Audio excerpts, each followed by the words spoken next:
What's up my people, it's Alex here with another video. Today I'm talking about Nigeria and SARS. 2 days ago I saw this article on BBC that left me with a lot of mixed feelings. I'm going to read the article to you right now. It says, widespread protests over Nigeria's hated special anti-robbery squad SARS are a sign that the country's massive young population is finding its voice and demanding reforms in Africa's most populous country, which has been characterized by poor governance since its independence 60 years ago. Let's focus on the positive here.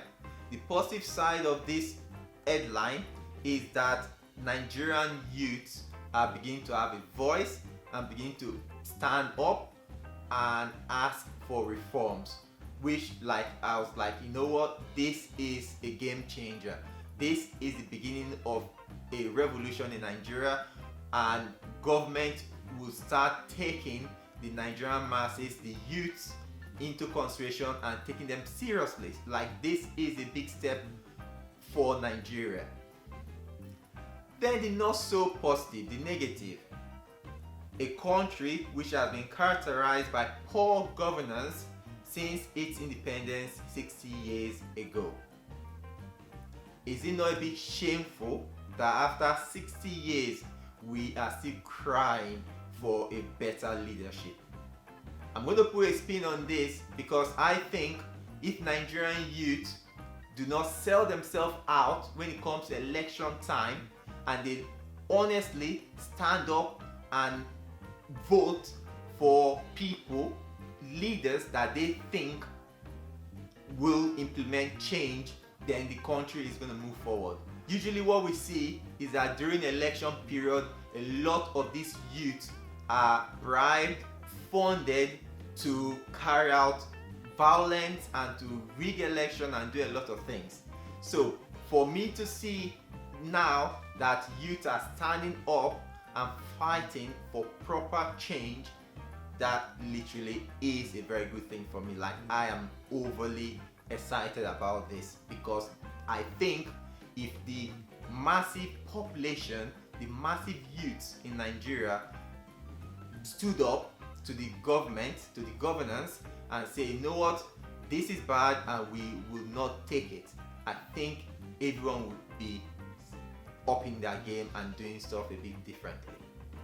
To take you to Nigeria now, protesters marching against police brutality are gaining worldwide attention. Police used tear gas to disperse crowds on Friday in the capital.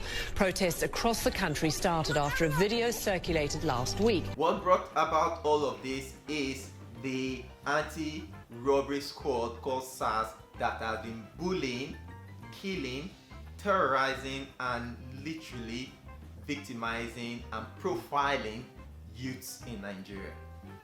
EndSARS! What do we want? EndSARS! What do we want? EndSARS! When do we want it? Now! I have the names of some of the examples of people that have suffered in the hands of SARS. I have football club captain Kazim that was killed in Ogun State in Nigeria.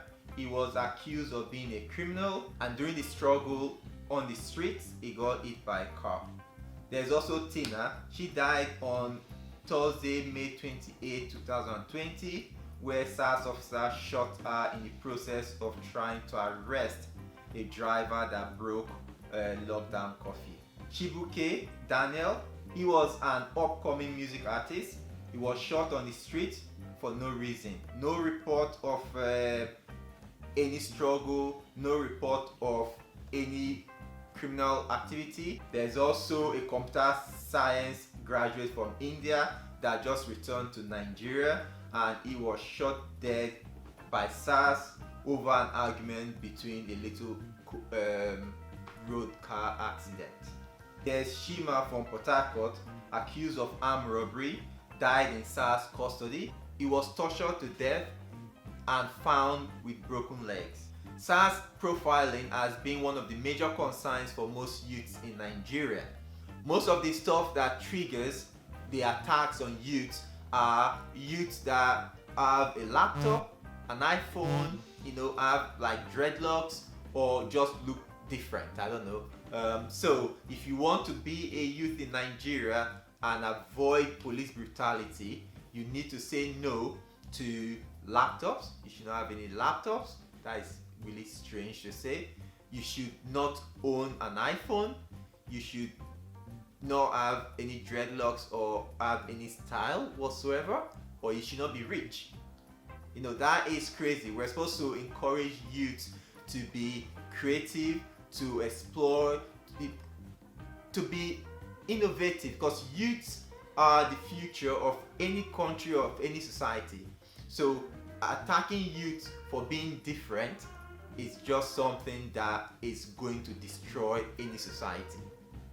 And I know there's no particular report that has pointed to LGBT youths being victims, but if SARS is attacking youths for being different or because they stand out because of the way they dress or the way they look, then I'm sure some LGBT youths would have been involved as well. I also read a news article that says that the Nigerian government, well, Nigerian president, has agreed to this banned SARS.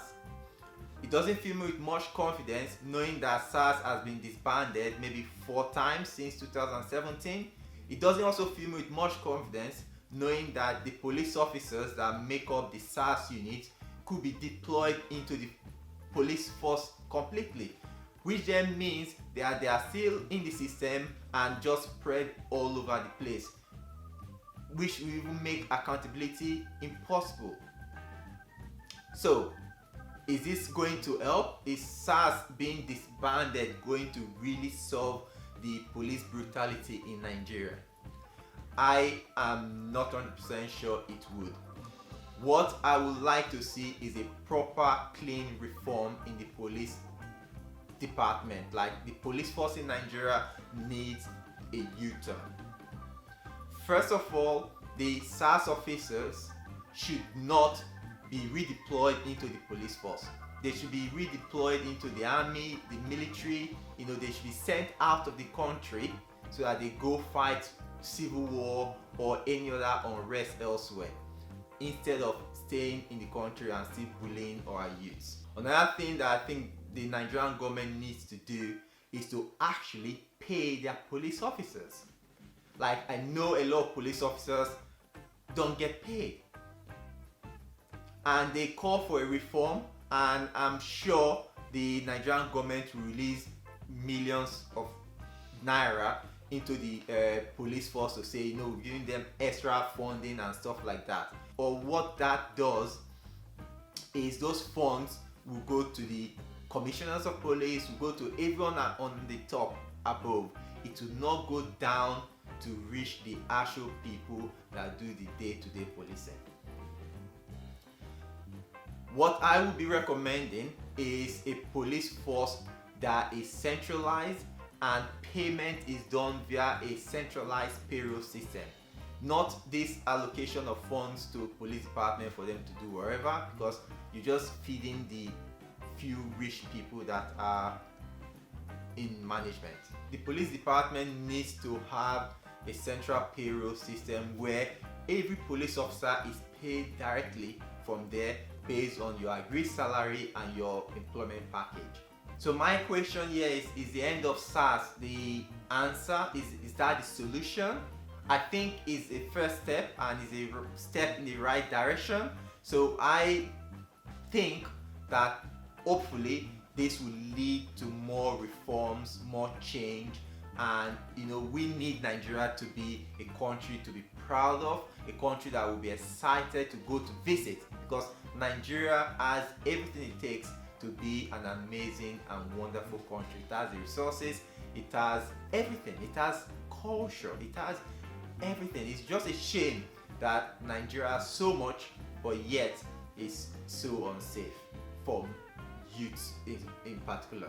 Honestly, 2020 has been an interesting year. Like, it just keeps giving, but I'm hoping that Nigerian youths are now, you know, having a clear intention and clear goal to, you know, focus on making the country better for themselves, because Nigerian youths are able to effect change. They are able to stand up and say, you know, we are not going to take this anymore, and we need this to end, we need this to end. It's starting with SARS, but I'm hoping it goes on to more other things and help the country develop, because the youths are the voice of the society, and if they stand up, especially in Nigeria where, you know, the youth make up majority of the Nigerian population, I'm sure, you know, there is so much power that those youths could use to make sure that the country is safe and the country is there to protect them.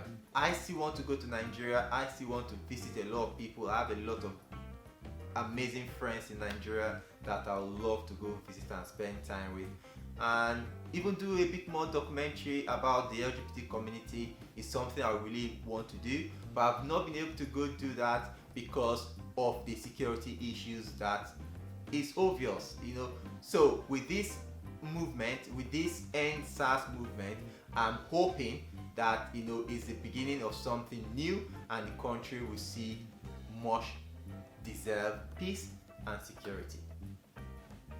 Thank you guys for watching, and I'll see you guys next time.